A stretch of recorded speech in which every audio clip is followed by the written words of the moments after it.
Boa noite a todos, bem-vindos a mais uma live, essa de Natal, com as queridas Rosa Mariotto e Ana Sui. Vou enviar o convite para elas. Boa noite a todos. Ana Sui está aí já, então vou enviar o convite para Ana Sui e também para Rosa. Está entrando. Agora eu vou enviar o convite para Rosa. Oi, Ana Sui. Oi! Olá, minha querida. Rosa Mariotto, entrar ao vivo com Rosa Mariotto. Tudo bem, querida? Tá na praia? Tudo bom, e você? Tudo ótimo. Trabalhando ainda, tá de férias já? Eu tô. Ai, coisa boa. Inveja branca, Ana Sui. Então, a Rosa tá entrando. Pessoal, o tema da live de hoje... ó, tem o pessoal desde a Argentina aqui. Aqui, aceitar, ok. A Rosita vai entrar agora. Pessoal, o tema da live de hoje. Ana, é tudo de bom, tô te elogiando aqui, Ana. É verdade, ela é uma querida. Teve recentemente em Blumenau, né, Ana? Sim. Dando aula na pós. Tivemos. Sim, foi ótimo. Pessoal, vou apresentar rapidamente então. Ana Sui é psicanalista, mestre, doutora, acabou de defender uma tese lindíssima, né? Tá quentinha. Tá quentinha, acabou de sair, esperamos que seja publicada, né?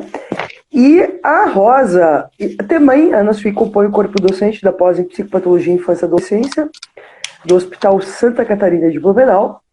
E a Rosa Mariotto, por sinal, vamos lá.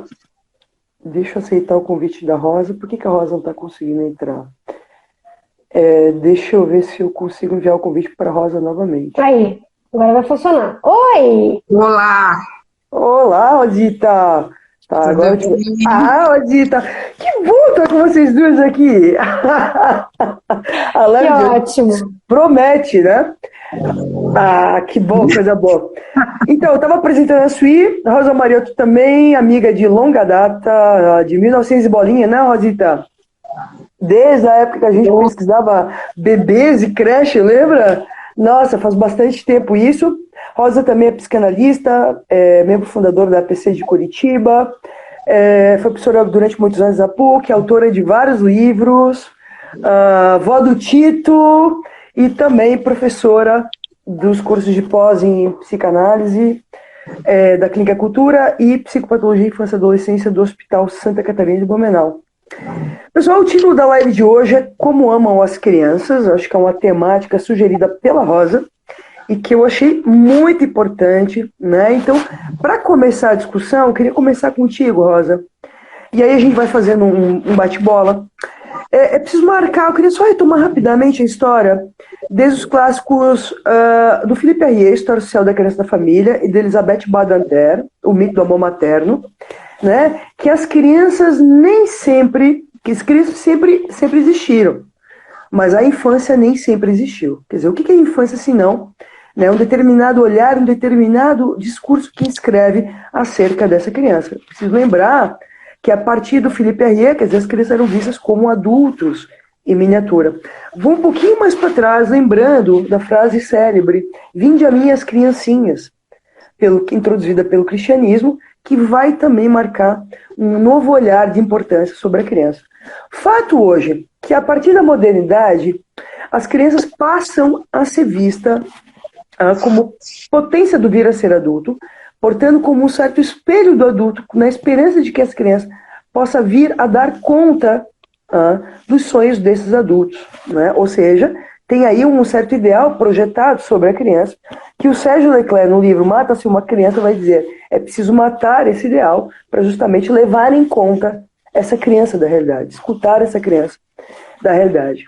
Nos últimos tempos, agora, com a proximidade do Natal, é fato que as crianças são objeto e olhar do discurso dos adultos, mas muitas vezes não são levadas em conta, nem no seu discurso, nem nas suas palavras, né, e muito menos, né, se interroga ou se leva em conta o modo como elas amam, sentem, né, e experienciam a vida, né? enfim, no seu dia a dia.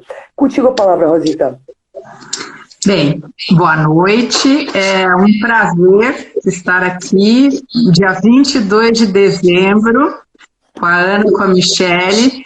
Antes de entrar no tema, mas falando de amor, é impossível, né, não falar de amor nesse momento. Eu quero deixar registrado assim, o quanto que é importantíssima essa live, porque aqui se encontram 3 gerações de psicanalistas. Uhum. Então, eu, a Michele, a Ana, vou deixar a Ana por último, porque ela agora é primeira, né? Eu sou apenas agora uma psicanalista latino-americana, sem dinheiro no banco. Mas eu acho que isso tem tudo a ver, primeiro, porque a gente percebe que a transmissão em psicanálise, ela se dá pela via do amor, né? Uma transferência.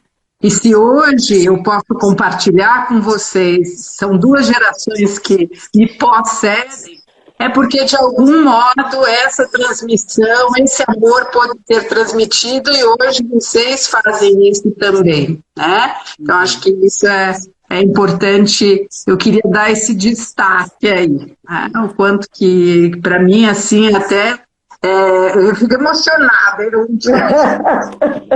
só me emociono, tá? Estou ficando muito velha já. Resgatando um pouco o que você trabalha, eu fiquei pensando, em primeiro lugar, eu gostaria de dizer assim, as crianças amam até as últimas consequências. Né? E o que elas amam, né? Na verdade, a criança ama, quem ama de verdade é a criança. E é ela quem ensina um adulto a amar. Então, se nós aprendemos a amar, se nós podemos amar eroticamente falando, né, desde uma posição na sexualidade não apenas infantil, mas na sexualidade adulta, é porque um dia fomos crianças, um dia fomos amados e um dia estabelecemos laços, né? Pudemos ser tomados como objeto de amor e a partir daí trabalhamos na condição de criança incessantemente até as últimas consequências para continuarmos a ser amados, né? Essa é a neurose de cada dia, né? Os perrengues que a gente passa para manter, de algum modo, essa posição infantil, né? Que vivemos num determinado tempo da infância. Então, o amor de uma criança, ela transforma um adulto, né? E ela ensina esse adulto a amar. Isso que você traz, Michele, é muito importante porque, na verdade, a gente pode pensar, por um lado, a criança hoje, ela é o palco de uma série de atenções. A ela se iluminam, se jogam os holofotes, mas, ao mesmo tempo, o que a gente tem observado é que a ela tem se retirado um certo lugar no discurso.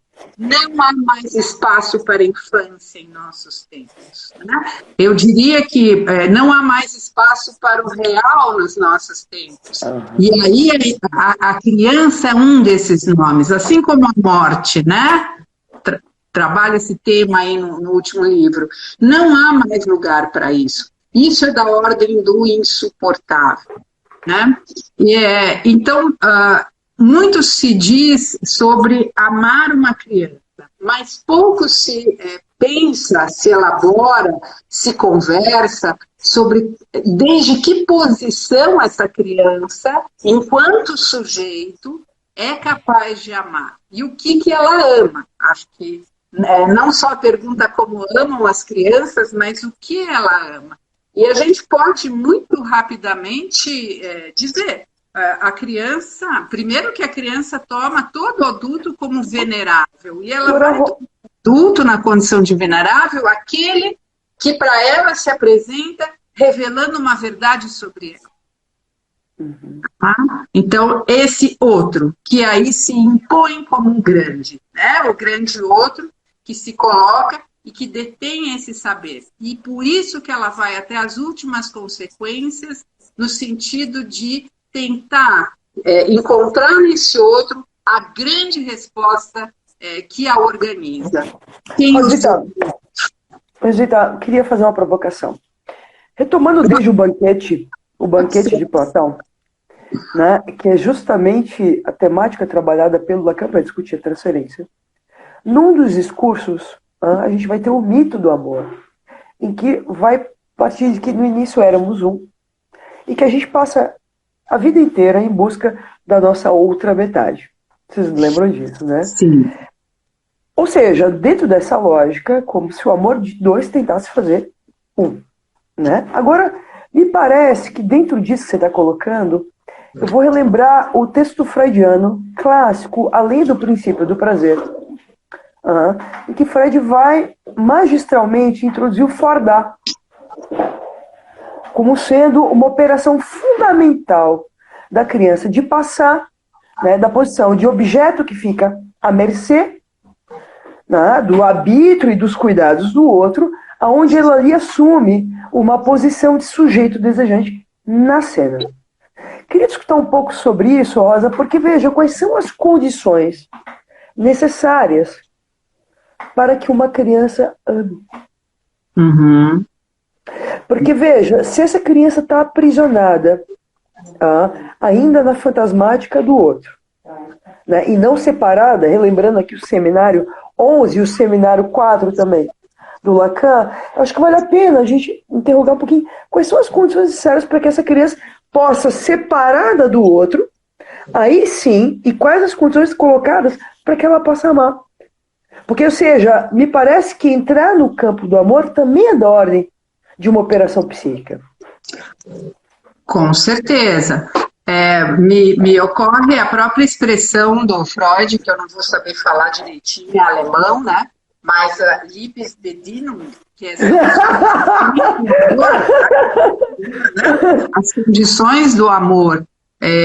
E também me ocorre lembrar o que o Freud fala, porque ele pouco fala sobre o amor das crianças, mas tem lá em 1931 ele vai dizer, né? A criança não tolera mais do que tudo, quer dizer, ela exige tudo, né? Então, o que nos levaria a pensar um amor narcísico. Mas quando você fala, acho que você toca num ponto fundamental, que para a gente compreender qualquer coisa na criança, a gente tem que compreender o tempo psíquico que ela está na sua relação com o outro primordial. Perfeito.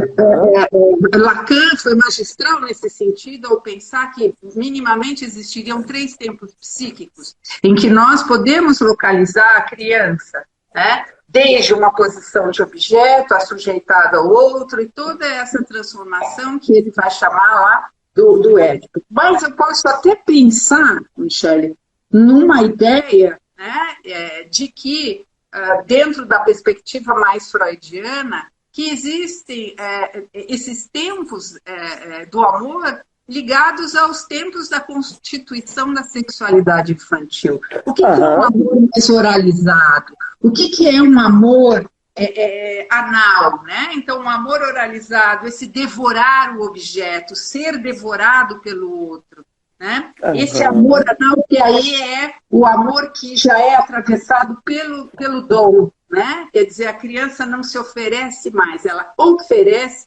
o dom, que transforma-se em dom de amor, né? Então, a mamãe vai falar assim, você fez cocô na casa da calça, você vomitou no tapete persa, você lambuzou tudo, mas a mamãe te ama, tá? E a criança oferecendo esses objetos escatológicos, por isso que a criança, em um determinado momento, só fala em cocô, né? Porque ela é a melhor merda que uma mãe pode ter.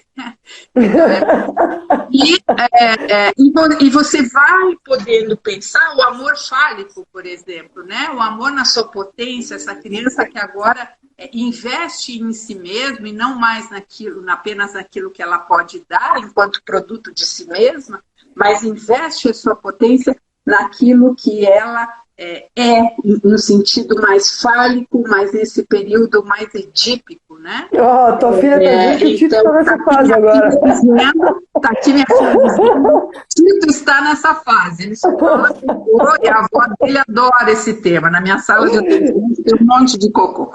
Então, mas nesse sentido da gente pensar, né, Michele, resgatando um pouco a pergunta que você fazia, até a gente pensar no amor edípico, mais no sentido freudiano, né? De edípico, esse intenso interesse amoroso que uma criança vai nutrir por ambos os seus pais, né, ou quem quer que esteja exercendo essa função, para que ela possa aí exercitar esse jogo, essa dança entre ser amado e amar.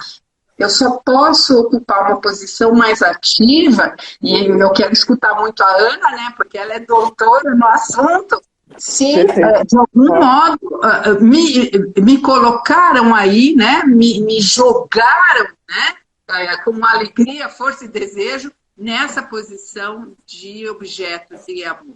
Né? Então, dessa condição de objeto para sujeito, de objeto amado para sujeito amante, de objeto desejado para sujeito desejante. Ana Sui, uma pergunta dentro da construção que a Rosa traz, e já que é o teu tema, tá? Veja, dentro da pergunta que eu faço para a Rosa, tem algo importante aí, que é o sujeito se oferecer numa certa condição de objeto de amor do outro. E eu queria aproximar aí, porque que também é diferente, né, de oferecer os seus feitos para ser amado. Veja, eu acho que tem algo importante aí, tá?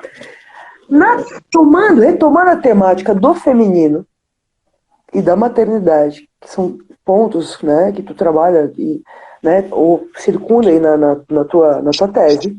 Eu não ali, mas a gente discutiu um pouquinho, você falou um pouco sobre ela. Queria escutar um pouco sobre a proximidade entre o feminino e o infantil, né? E essa questão da temática do amor, né, na infância, enfim, contigo a palavra. Né? Então, super, super importante essa pergunta que você faz. Queria só destacar o que a Rosa falou ali no começo, né, que somos 3 gerações, e eu fico muitíssimo emocionada por, né, ter esse espaço de troca com vocês. Eu acho que isso é uma coisa muito bacana, né, da gente sair, que é uma coisa que a psicanálise é uma das poucas coisas na vida que nos mostra essa possibilidade de sair da posição de aluno, né, porque eu falo disso porque conheci a Rosa da sala de aula, né, de ser aluna, e de todo o meu fascínio enquanto aluna, e da Michele, o trabalho da Michele enquanto leitora, né, primeiramente, para depois passar para um outro ponto, e aí ter essa possibilidade de discutir com vocês duas, que são 2 grandes referências muito importantes no meu trabalho, é assim, um ponto alto da minha vida. Então, você também é para nós, viu? Você também é para nós, que é o lado bacana da história. Isso é muito legal. E isso tem, como disse a Rosa, né, isso tem tudo a ver com o tema do amor, porque de fato, né, eu acho que pela via do amor de transferência, pela via daquilo que a gente pode capturar como transmissão, né, daquilo que se pode passar da psicanálise de um para o outro, e acho que é um pouco por aí essa discussão do que é que se pode passar do amor em relação aos adultos para uma criança, e de uma criança para os adultos, né, porque sai dessa lógica do consumismo, né, tem uma expressão que tem se usado bastante atualmente, que é quando se diz assim, fulano entrega tudo, né? Entregou muito. E que é bem essa coisa, né? De ter alguma coisa e entregar para o outro. E que o amor enquanto dom, no sentido, na perspectiva do que o Lacan nos propõe, é justamente o avesso, né? Já que se trata de oferecer a falta para o outro, né? Então, dado que não se tem quem não quer, né?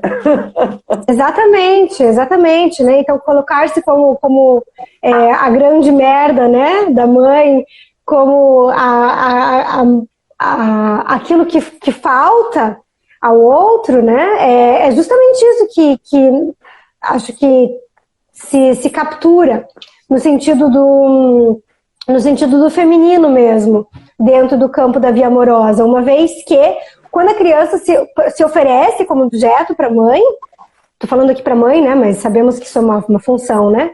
Quando a criança se oferece como objeto para a mãe, ela não sabe exatamente o que ela está oferecendo, né? Mas ela se coloca naquela posição ali porque ela consegue capturar que tem alguma coisa da ordem de um gozo que ela possibilita para esse sujeito nessa posição que ela se coloca, que é de objeto, de certo modo, e também não é, né? Porque, afinal de contas, ela não se coloca ali como alguém que não vai sair desse lugar, né?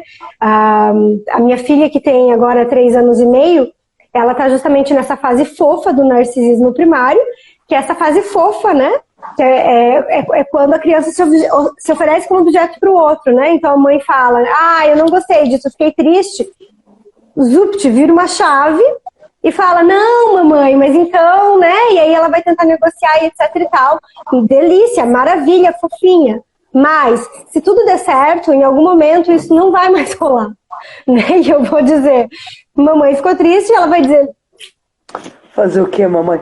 Mas, Ana, tu... Cada um seus perrengues, né? Importante, eu queria 2 passagens marcantes do Flaubert e do Ana Karenina, do Madame Bovary. Que no Flaubert, né, e no Ibsen, Casa de Bonecas, 3 passagens sobre o feminino. Né, o Ibsen, Casa de Bonecas, é uma peça de teatro, né, a Madame Bovary, do Flaubert, né, o livro, e o Ana Karenina também. Né, para quem quiser, o Ana Karenina e o Madame Bovary viraram filmes também. No Madame Bovary, a gente tem a Emma Bovary, que está numa posição super infantil, né? E numa condição assim porque foi inspirada pela tua fala, Rosa, de se dar toda, se entregar no campo do amor, né? A ponto de que Madame Bovary morre. Vou lembrar uma outra referência, Primo Basílio também, que é uma outra passagem importante. Ana Karenina, ela se oferece, ela se joga na frente do trem, né? Em nome do amor. No Casa de Bonecas, muito parecido, começa a se endividar e tararara.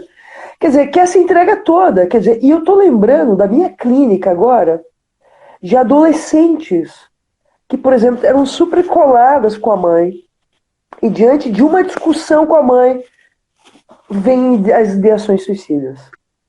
E começam a se cortar. Não é nenhuma nem duas, são várias adolescentes. Quer dizer, porque retoma um pouco o que eu falava do além do princípio de prazer, quer dizer, essa dimensão da diferença e da alteridade entre o que eu sou, o que o outro espera de mim, como aquilo se coloca como quase um abismo em que o sujeito se lança à morte. Porque como se ele não encontrasse aí um recurso para lidar com essa diferença. Queria escutar um pouco vocês duas sobre isso, porque me parece que o amor, ele pode lançar para a vida, mas ele também pode lançar o sujeito numa lógica mortífera violenta. E só pegando um gancho nisso que você está falando, antes de passar a palavra para a Rosa, vai lá, Ana, por isso que eu dizia que, na melhor das hipóteses, né, chega um momento em que fala-se, mamãe está triste, e a criança fala, vou fazer o quê, né? Porque, no fim das contas, é essa transmissão de que alguma coisa não se pode ser satisfeita pelo outro, que se faz e que libera a criança para a vida, né? Quer dizer, amor é bom, mas não é tudo. Tem o desejo também, né? Que, no fim das contas, acaba sendo um ingrediente que impossibilita, né? Que impossibilita não, mas que tenta evitar, pelo menos, que o vinho é vinagre, né? Que é esse ingrediente que coloca um freio, um a menos, e lança o sujeito para outras pessoas, outras satisfações, outros desencontros para além dos familiares, né? Ou a gente poderia, inclusive, inverter a lógica, senão seria justamente os outros encontros que permitem justamente relativizar essa relação de exclusividade que se pretende na lógica amorosa. Vai lá, com vocês a palavra, vamos lá. Bom, esse tema realmente dá muito pano para manga, daria até um livro, nossa, que interessante. Mas, primeiro a gente tem que pensar isso, né? Essa dupla possibilidade do amor, ou de manter, ou de apagar a chama viva do desejo. Esse é o ponto. O segundo ponto é isso que vocês falam, que dá para articular agora nesses conceitos aí que se anolam, que é a relação entre desejo, amor e gozo. Né? Do ponto de vista da criança, uma criança sempre vai responder, né, a uma posição, a um desejo, vai sempre responder a um ideal narcísico, às vezes um ideal amoroso, e sempre vai responder a um gozo. E como que isso se articula? Então, resgatando um pouco a tua questão lá de início da live, a gente pode pensar, hoje, a criança responde mais a um gozo, articulado a um imaginário nesse sentido, do que desde a ordem simbólica. É meio que insuportável a criança ser representante da falta hoje em dia. Isso que eu quero dizer. E, por outro lado, você tem, a gente sempre tem que lembrar, né, essa ideia de que, bom, a relação do amor, né, é com o outro, a relação do desejo é com o objeto, né, ou a falta de objeto. Então, o amor pode ser o amor pelo outro enquanto um objeto, é muito uma face imaginária, o amor pelo objeto do outro, né? E o amor pelo objeto A do outro, né? Então, são vários desdobramentos e possibilidades da gente pensar, mas no sentido, e aí eu queria resgatar um pouco a frase emblemática do Lacan, né? Amar é dar o que não se tem. O que é isso para uma criança? Quando ela toma o outro primordial enquanto alguém que detém todo o saber sobre ela, então por isso que ela teme não ser mais amada pela mamãe se ela fizer alguma traquinagem, até o ponto que ela reconheça que o amor é incondicional, porque a criança passa por um tempo em que ela reconhece que existem condições amorosas. Isso que o Freud falou, condições de amor. Principalmente esse tempo da analidade, né? Existem condições. Até ontem era muito bonitinho o que ela fazia. Agora, nananina, não. Né?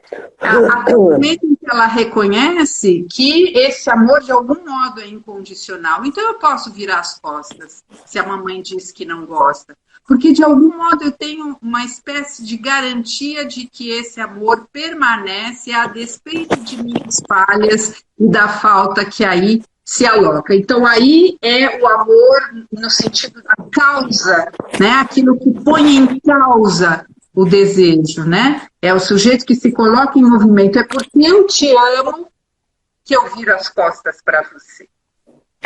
Mas vamos lá, eu quero provocar vocês mais um pouquinho. Me parece que essa condição de virar as costas, né, ou dizer, bom, não é bem assim, ou tudo bem, você pode pensar diferente, que a gente também está tocando também num certo lugar da alteridade hoje, tá? Nas relações de uma maneira geral. Veja, tem algo importante aí nos tempos da Constituição, que me parece que quanto mais há um terceiro regulador, né, dessa relação, que é o grande outro, que é a cultura, né, que é a linguagem, dessa relação entre a mãe e a criança, me parece que ali, né, essa dimensão terceira, simbólica, por si só, né, se opera como interdito tanto do lado da mãe quanto do lado da criança. Porque, veja, me parece que o grande problema do amor, quando entra numa lógica mortífera, é quando ele passa a estar regulado pela lógica arbitrária. Percebe? Quase como eu decido, eu faço, eu sou a lei. Isso deixa o sujeito numa condição muito da loucura, próxima à loucura, e próxima à morte. Que é quase como se ele tivesse que morrer como sujeito para ser amado. Né? Agora, eu queria escutar um pouco vocês nesse sentido, porque, né, eu acho que também, Ana, essa possibilidade da criança virar as costas para a mãe também tem a ver com a possibilidade de que, na verdade, o amor entre elas só acontece porque ele está regulado por uma terceira instância, que é a instância simbólica. Com vocês a palavra. Vai lá. O que Fala vocês... aí, Ana. Vai, Ana.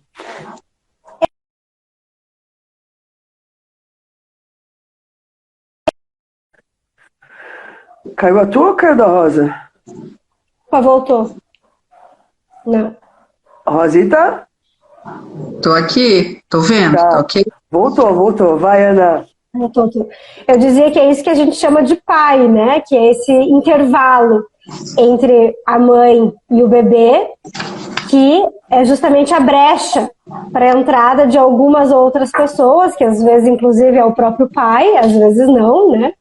Mas que vem por efeito da brecha que se coloca, né? Então, acho que essa brecha entre a criança e a mãe que possibilitam, né, que a criança possa aí se separar, e isso tem relação com o Fordá, que você retomava ali do Além do Princípio de Prazer, né, Michele? Que a criança aí testando se ela fica inteira mesma quando o outro vai embora, né? E verificando se o outro vai e ela fica, né? Se ela pode fazer o outro ir. E mais, né, que eu acho que é uma vertente muito interessante, essa outra ainda do Fordá, que é a própria satisfação em fazer o outro ir, né? Isso abre todo um espaço para um outro mundo, que é um mundo para além de mamãe, não sem os efeitos de inscrição dela, claro, mas sem a presença dela um tanto quanto mais direta. Se não é essa possibilidade que o carretel vai marcar, né, materializar como um espaço que aumenta, diminui e que possibilita ir e voltar, se não é isso, não tem criança e mãe, né, uma vez que elas fazem um só. Então, nesse sentido, a gente poderia pensar que só tem criança e mãe desde que haja um espaço entre elas, né, haja um separador aí, que é isso que a gente vai chamar de espaço para o pai. Uhum. Agora, dentro disso, Ana Sui Rosa, eu estou lembrando do conceito do Winnicott, quando ele vai teorizar sobre a experiência de onipotência do bebê. Já que a gente está chegando próximo ao Natal, né? E que bom, né? A gente também, quer dizer, de alguma maneira, e aqui, não sei se tu lembra, Rosa, uma discussão que a gente fez com o João Kier, na disciplina que a gente fez junto, em que a gente discutia o filme A Vida é Bela, se a criança deveria ser poupada, né, do real, ou se justamente ela deveria, né, ser justamente apresentada ao real. Porque eu não sei se vocês lembram, no filme A Vida é Bela, está acontecendo a guerra, e o pai faz de conta que aquilo é uma brincadeira, que não tem nada a ver, e tarará. E aí, conversando com o Rinaldo, o Voltolini, ele dizia, eu prefiro Central do Brasil, em que a criança é apresentada ali ao real, ou enfim. Né? Obviamente que a lógica atual, a minha pergunta tem a ver com uma cena clínica que eu escuto muito dos pais. Eu faço tudo por ela, né? E ela não se satisfaz com nada. Né? E uma passagem, por exemplo, os pais levam a criança para viajar e perguntam, e aí, tá gostando? E a criança diz não, quem desaba são os pais. Né? Queria escutar um pouco vocês isso. E tem a história ainda, para incluir um outro elemento, que você quer ter um irmãozinho? E a criança precisa autorizar os pais.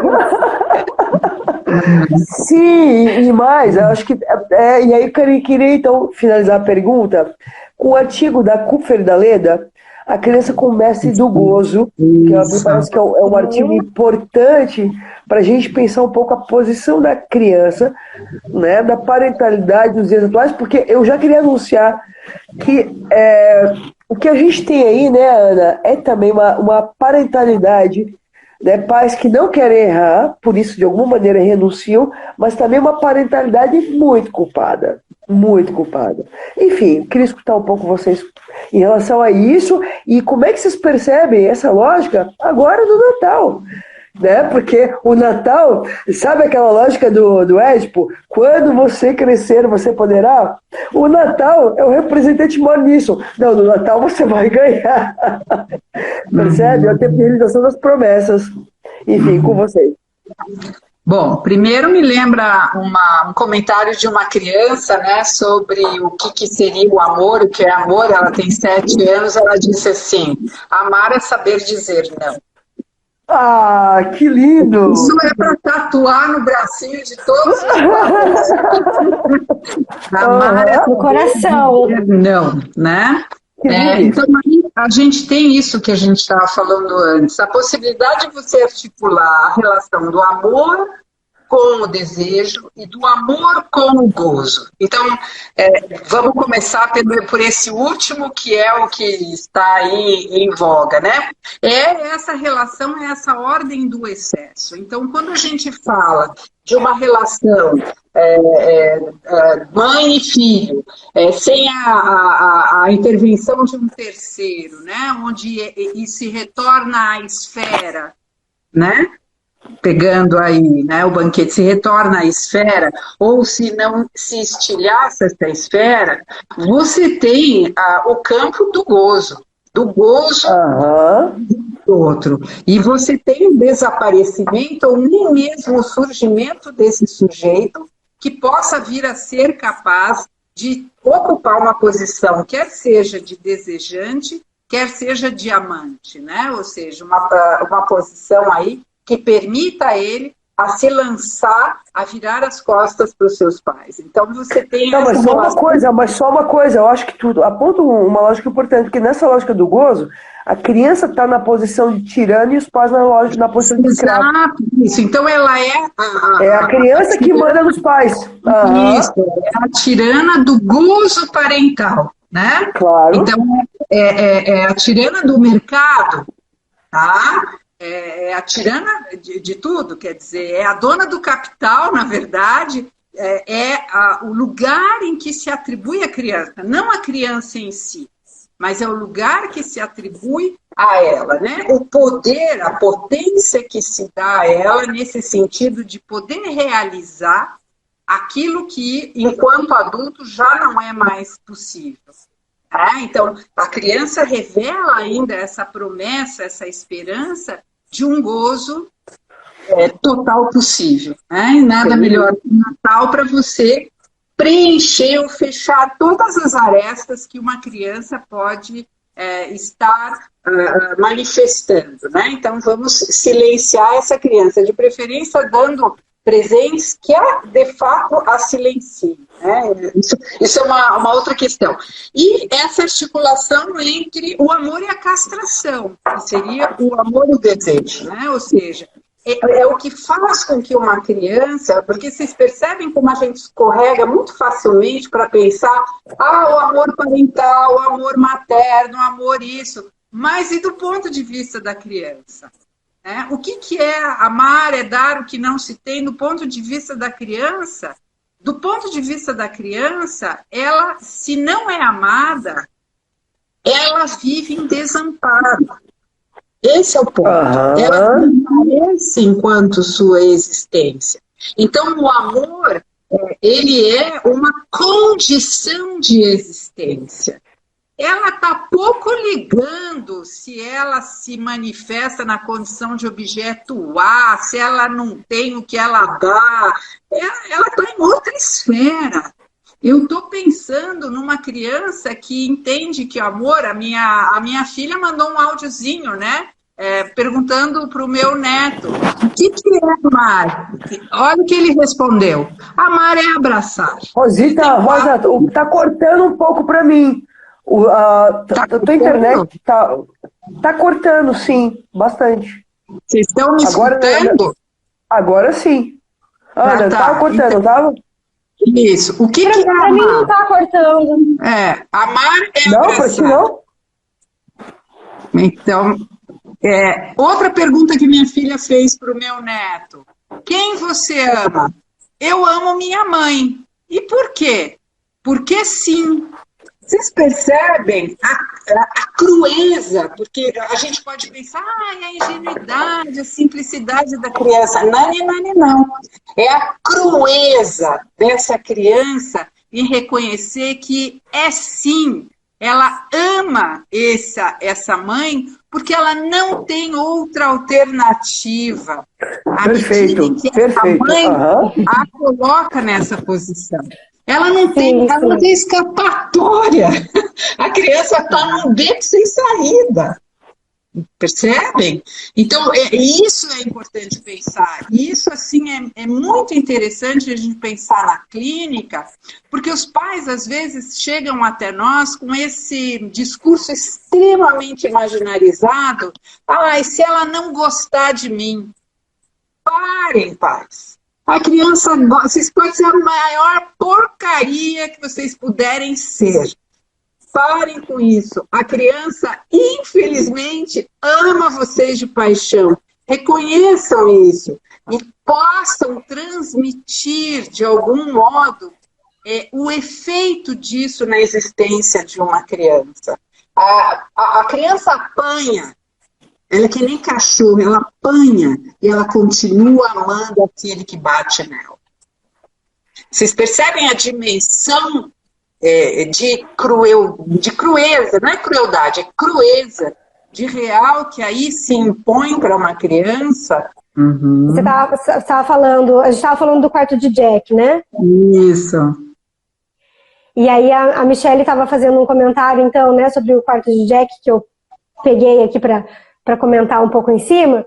E aí eu estava dizendo, né, que a meu ver, e acho que a Rosa também concorda comigo, o quarto de Jack justamente vai ser um filme que vai demonstrar assim, o quanto, o tempo inteiro, eles estão referindo a um terceiro, né?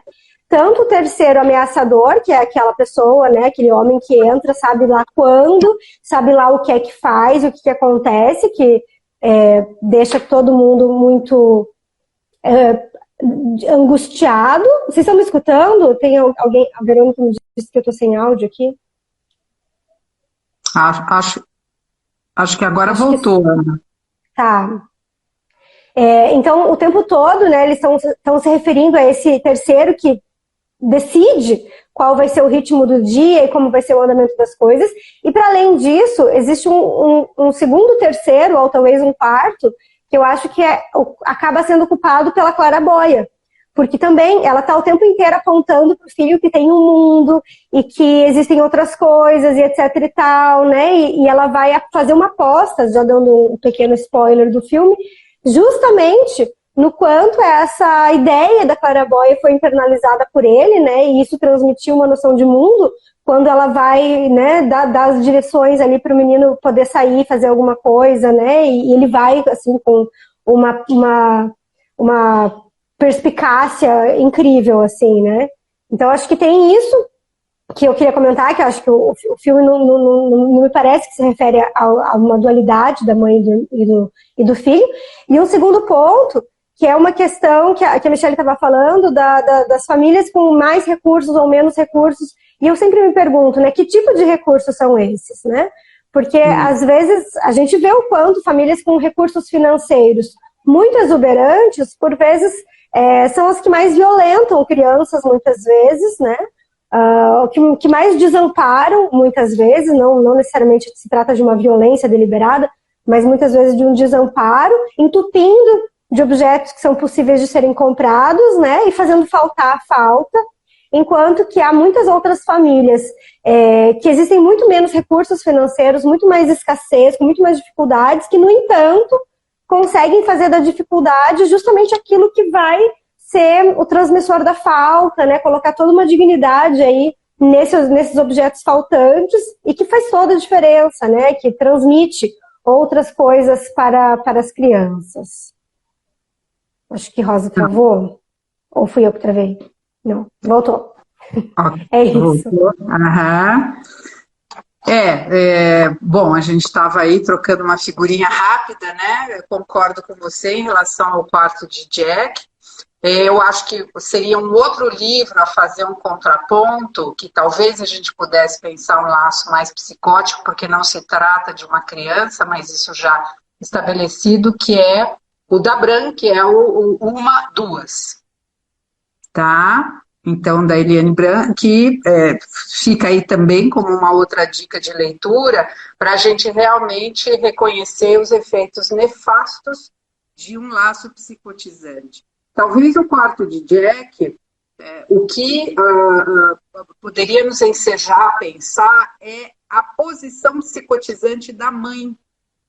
E que a criança não se deixa capturar em função desses elementos que se apresentam na narrativa e que demonstram bem o elemento simbólico da função paterna. Uma claraboia, alguém que nunca apareceu, né? Então, tem esse aspecto interessante, que já no Uma Duas não é, Uma Duas, o nome do livro, tá? Então, acho que tem esse ponto importante. E em relação... Ana, você está vendo a Michele nos convidando para entrar lá ou não? Eu recebi aqui um convite e mandei um para ela também. Vamos ver se ela Tá bom, então manda isso, que senão a gente fica aí nessa coisa e cada uma numa sala. Porque eu acho que daqui a pouco a gente vai ter que realmente encerrar nesse sentido. E só voltando, então, à questão do amor, e aí também pensando, essa temática do amor, hoje, essa live, me fez revisitar 2 livros, já que a gente está falando em livro. Um que marcou a minha infância, escrito em 1968, quando eu tinha 4 anos, ele escreveu, e eu vou lê-lo. Vocês estão aí, Estamos aqui. A gente segue trabalhando. Não, mas eu não sei o que aconteceu. Eu não sei se é a estabilidade do Instagram da internet. Talvez a internet, né, Michele? Tá, vai lá.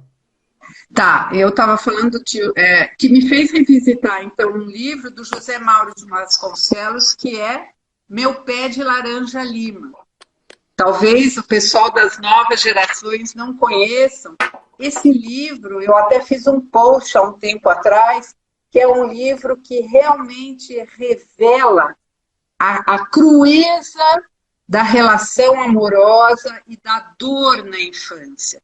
Tanto é que o José Mauro de Vasconcelos, ele dedica, né? Ele diz, é a história de um meninozinho que um dia descobriu a dor. Eu diria que descobriu o amor e a dor. E aí eu posso retomar, né, e relembrar que toda relação amorosa ela é ambivalente. Então, essa possibilidade de jamais pensar voltando para os pais, permitam seus filhos não gostarem de vocês. Porque isso é uma face do amor. É insuportável só ser amado ou só amar. Sejam nas relações eróticas, né, ou não. Então, acho que isso é importante. E nesse livro tem uma cena assim que cada vez que eu revisito esse livro, eu tenho vontade de chorar. Hoje, de novo, eu quase chorei lendo. Tá emocionado hoje, né, Rosita? Eu vivo emocionada agora. É o amor. É o amor. Quando ele canta uma música, que é uma música assim um pouco pejorativa, e o pai dá um bofetão nele e diz, canta de novo. E ele canta, e o pai bofeteia ele, e ele diz, canta de novo. E ele canta, né? Então, e até o momento em que ele reconhece que ele pode virar as costas para esse pai e diz assim, essa é a última vez que eu levo uma surra de você. O menino tem 7 anos. E aí o pai dá uma surra nele, dele desmaiar. E aí, enfim, é muito bonito porque a gente está falando desse beco sem saída, e isso mostra que o amor não se faz sem dor, sem sofrimento, sem o lado avesso, que é o seu direito, que é o ódio. Isso. Então, a gente também tem que pensar em desromantizar, né, Ana? Acho que a gente vê muito essa questão do amor no sentido romântico, e as crianças não veem desse modo. E o último livro que eu revisitei, que é um livro um pouco mais atual, do Jorge Perec, né, que se chama W, ou A Memória da Infância. Então, tudo que eu sou por conta da minha infância, né? Da minha condição de criança, e tudo que ele vai resgatando. É um romance autobiográfico do Jorge Perec. Então, acho que só para resgatar um pouco, né, essa questão de que, do ponto de vista da criança, a gente tem que pensar que o que ela ama no outro é a sua verdade que está sendo construída. É o saber que o outro detém sobre ela. Ela não tem alternativa. Acho que tem um ponto importante nisso, bem importante nisso que tu traz, que quando esse menino, eu estou lembrando do livro Infância também. Né? Tem muito. Que é um primor. Porque quando ele vira as costas pro pai e diz, vai ser a última vez que você vai me bater, ali ele passa a ter um pai. Percebe? Porque eu acho que tem algo aí da ordem de uma distância, de uma separação que o sujeito precisa fazer dessa lógica arbitrária do outro para justamente poder fabricar um pai e uma mãe. Poder fabricar um outro que o ame. Né? Porque ao se separar dessa arbitrariedade, de estar nessa posição de ficar objeto à mercê da loucura do outro, que a gente poderia tomar dessa maneira, né? Pegando aquela... Ô, Ana, lembra daquela crônica O Amor é Cego? Vocês lembram da crônica O Amor é Cego? Né? Eu acho que é um pouco isso, assim, né? Quer dizer, né? Porque eu acho que tem um trabalho do sujeito também, né? Para ser e aí eu acho só e entrar e poder aceder à condição do desejo, à condição do amor.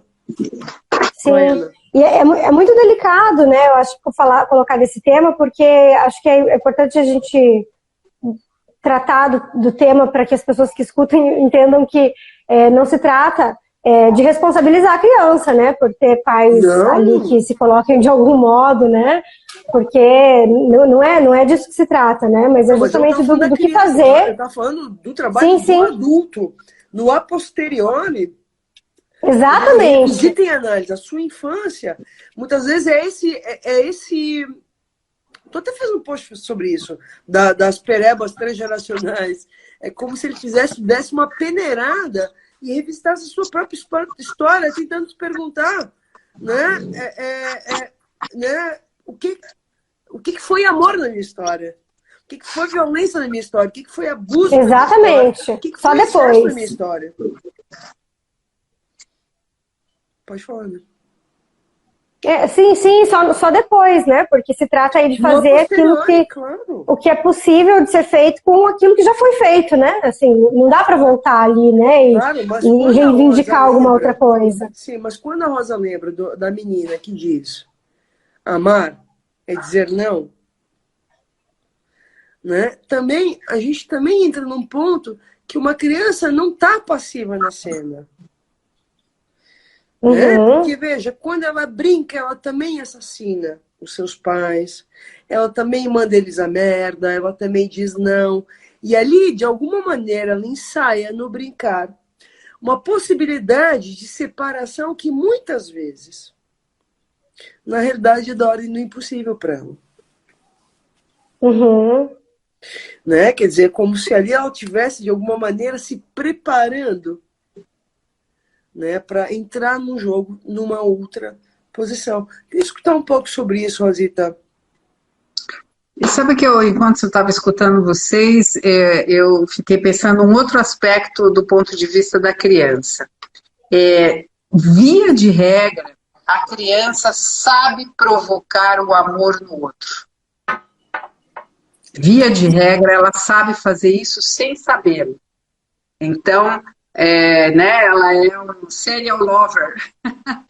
Ela fica provocando, e isso é importantíssimo para ela, né? Que ela possa saber, e a gente tem alguns casos de crianças autistas, né, Michele, que não tem esse elemento da provocação, né, de convocar essa posição do outro sobre si.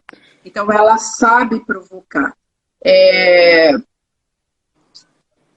Na verdade, uma criança que só é amada sem intervenção de um terceiro, ela não é uma criança que é amada. Ela é uma criança que é gozada. Que é objeto de gozo do outro. Perfeito. Isso, ela é gozada, né? Nesse sentido. E na ausência do terceiro não temos amor, temos gozo. Exatamente. Então, a gente pode refletir, considerar na nossa atualidade que resta um trabalho difícil amar as crianças, porque na medida, né, em que amar as crianças é reconhecê-las como representante da falta e não como objeto preenchedor da falta. Como eu falei, a dupla vertente do amor, ou para apagar a chama viva do desejo, ou para manter acesa a chama viva do desejo. Quando a criança se coloca gritando no seu sintoma, por exemplo, algo da ordem, né, de um fracasso parental, no sentido de um sintoma parental, isso torna-se, às vezes, da ordem do insuportável.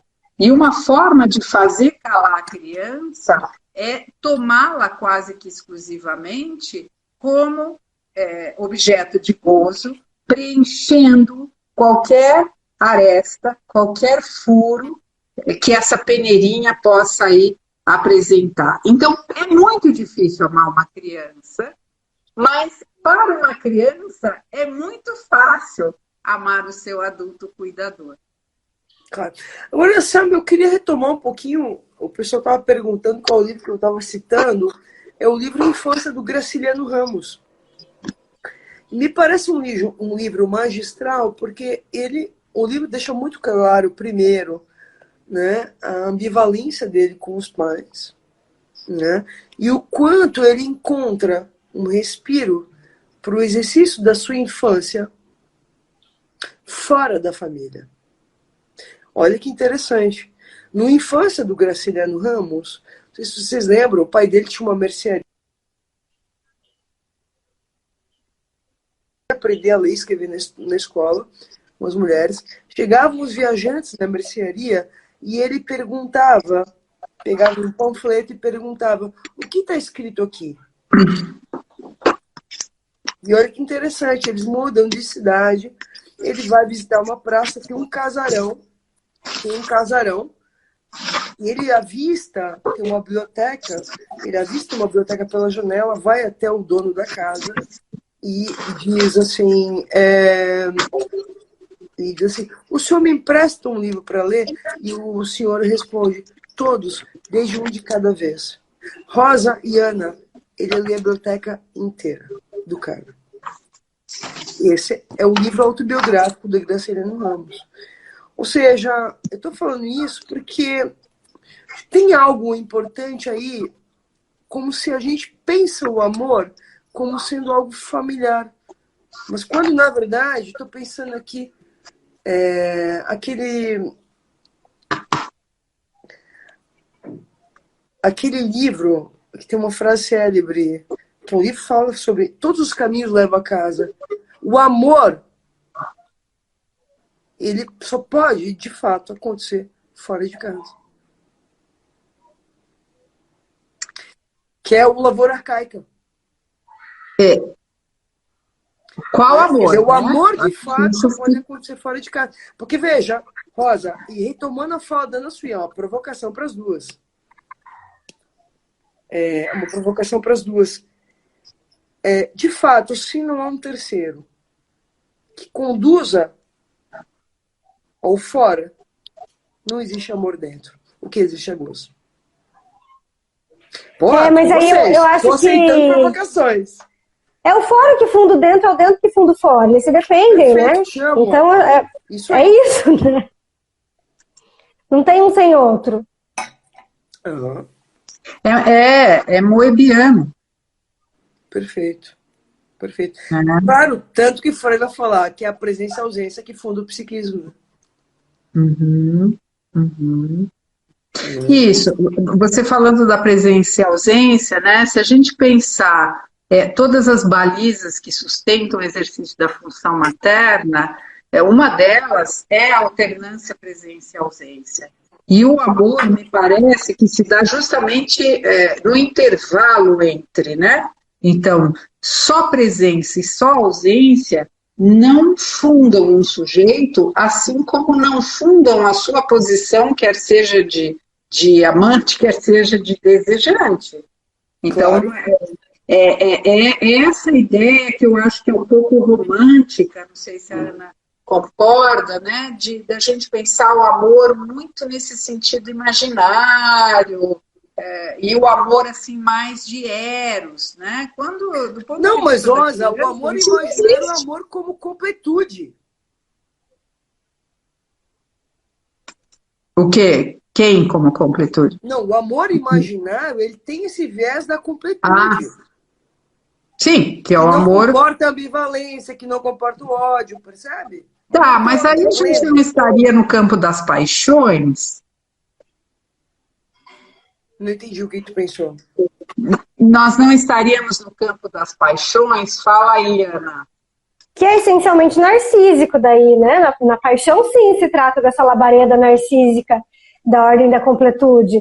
E aí eu acho que daí a gente cai na indicação lacaniana, né? Quando ele coloca um dos grandes aforismos dele no Seminário 10, de que somente o amor permite o gozo condescender ao desejo, né? Então eu acho que é essa dança que você está falando, né, Rosa, de que a coisa não é estática, parada numa imagem de completude. Claro. Não é sem a imagem de completude, mas ora é restituição narcísica, ora é furo narcísico, né? Ora é movimento.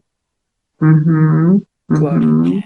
Por isso, tanto trabalho, né? E uma coisa que me chama a atenção, você falando, né, assim, o que eu tenho escutado no consultório, quando eu converso com os pais, é essa relação. Então, você tem o amor, você tem o sofrimento, e você deveria ter o prazer. E me parece que tem sido muito difícil os pais terem um convívio ou compartilharem de experiências prazerosas com seus filhos. Uhum. Às vezes eu pergunto para os pais, mas me conta, o que vocês fazem de bacana entre vocês? Né? Como se o exercício dessa parentalidade tivesse que alcançar isso que a gente chama do amor sacrificial. Uhum. E que a criança não sabe o que é isso. Gente, pais que estão aqui nos escutando, a criança não sabe quantas noites você deixou de dormir porque ela chorava quando era neném e por isso ela te deve gratidão o resto da vida. Não, esqueçam isso. Ela não sabe quanto que você economizou para você levá-la à Disney. Azar o teu se você acha que ela vai te amar mais porque você a leva para a Disney, né? É melhor que ela não saiba, pelo menos, né? Ela quer ir na pracinha. Ela quer sentar no chão da sala para montar Lego. Ela quer pintar na tua mão, fingindo que é tatuagem. Isso é um prazer compartilhado que mantém a chama viva do amor. Então, a gente pensar nesse prazer compartilhado que começa a rarear. Esse período da pandemia que nos confinou, né, fez da nossa casa um cativeiro, né, porque nos sequestraram, nos jogaram na casa. Por um lado, teve essa descoberta de prazeres compartilhados, mas, por outro lado, empurrou essa família ao precipício de sofrimento e insuportabilidade de convívio, em que as questões amorosas foram ficando rarefeitas. Rosa, acho que tem um ponto aí, tu sabes que o meu tema de discussão de mestrado é a diferença entre maternagem e função materna. Tu lembra disso, né? Sim. E que me deu um grande trabalho, porque, bom, né, eu pesquisei bastante, discuti bastante isso, até porque tinha uma parte prática da história toda. Mas acho que tem algo importante, porque a pandemia faz aí produz um certo esgotamento nas relações.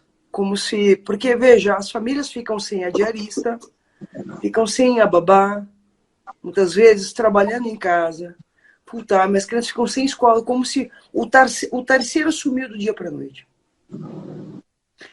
Não é o terceiro que permitiu os pais aspirar, o terceiro que permitiu as crianças aspirar.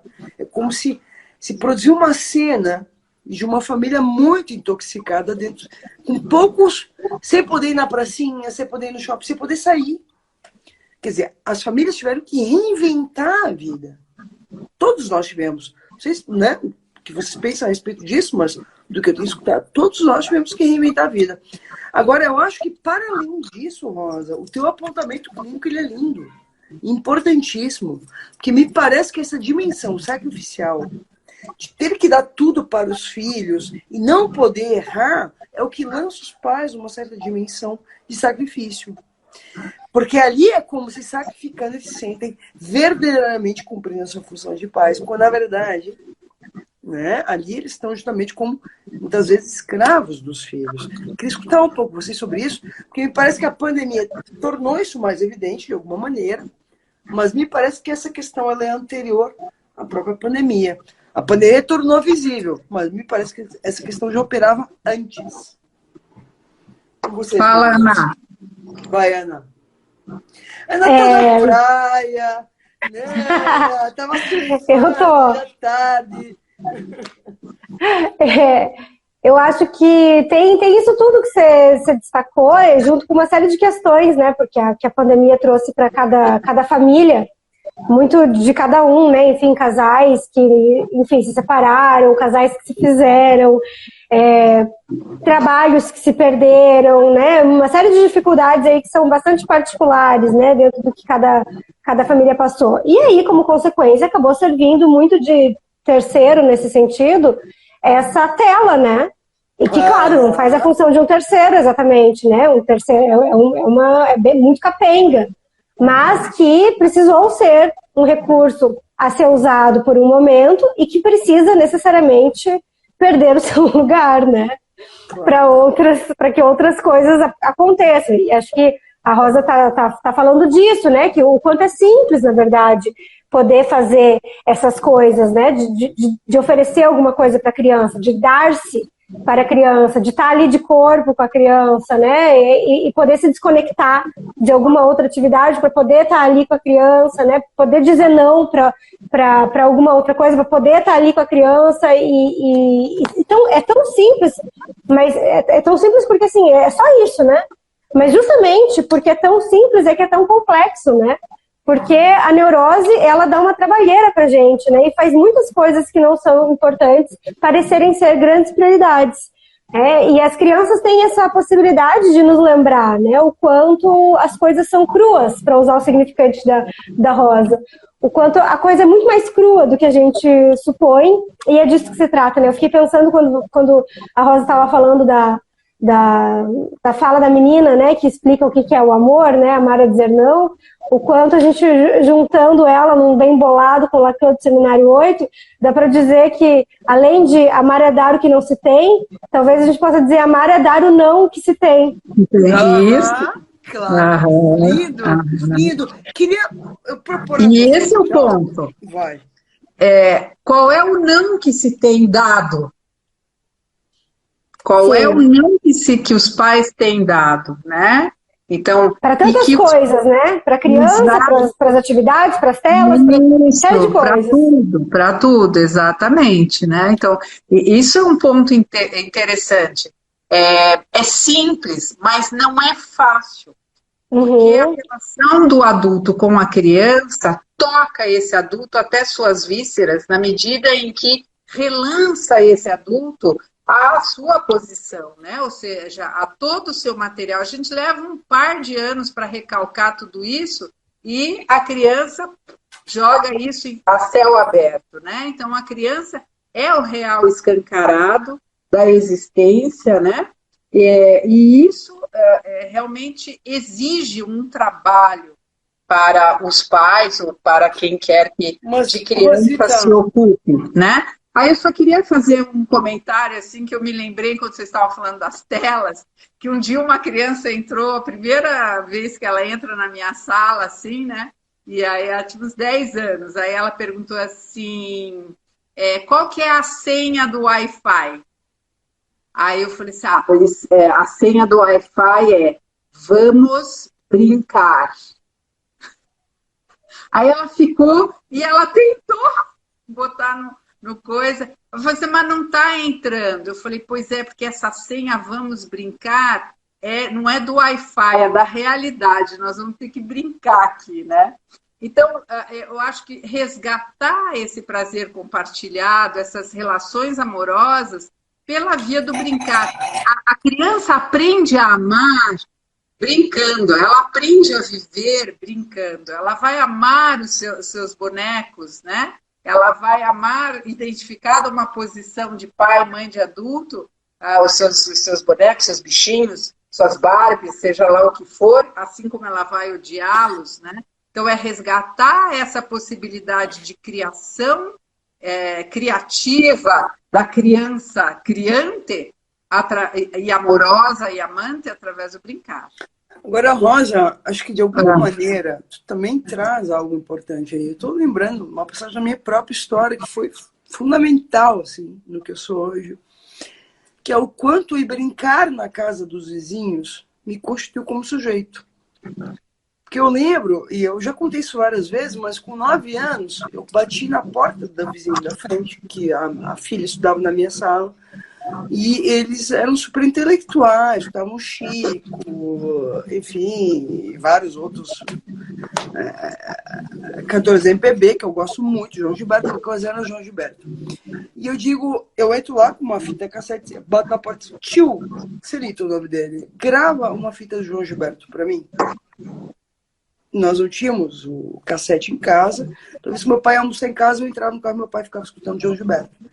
Porque ao escutar João Gilberto, eu me sentia mais parecida com aquela família e dentro daquela cena e mais próxima daquilo que eu vislumbrava a partir do convívio com eles. Ou seja, na minha história, o que eu sou hoje tem muito mais a ver com o que eu vivi fora da família do que dentro da minha família. Claro que cada um tem suas particularidades.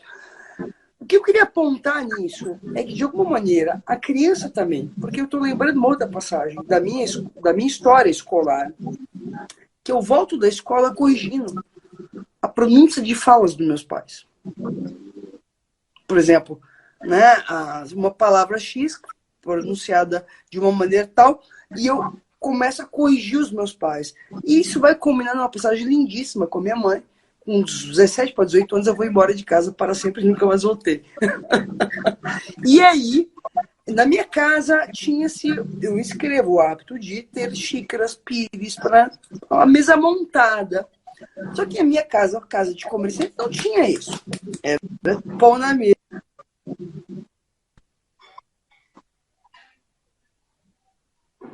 Acho que Travou a Michele, né? Travou.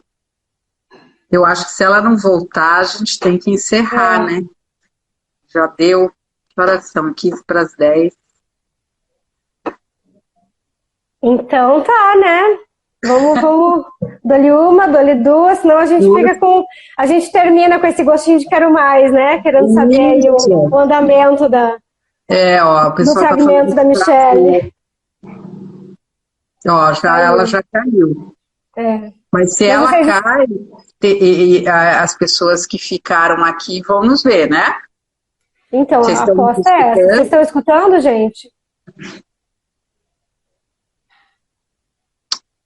Puxa vida, eu acho que eles não estão escutando, Rosa. Será? Travou?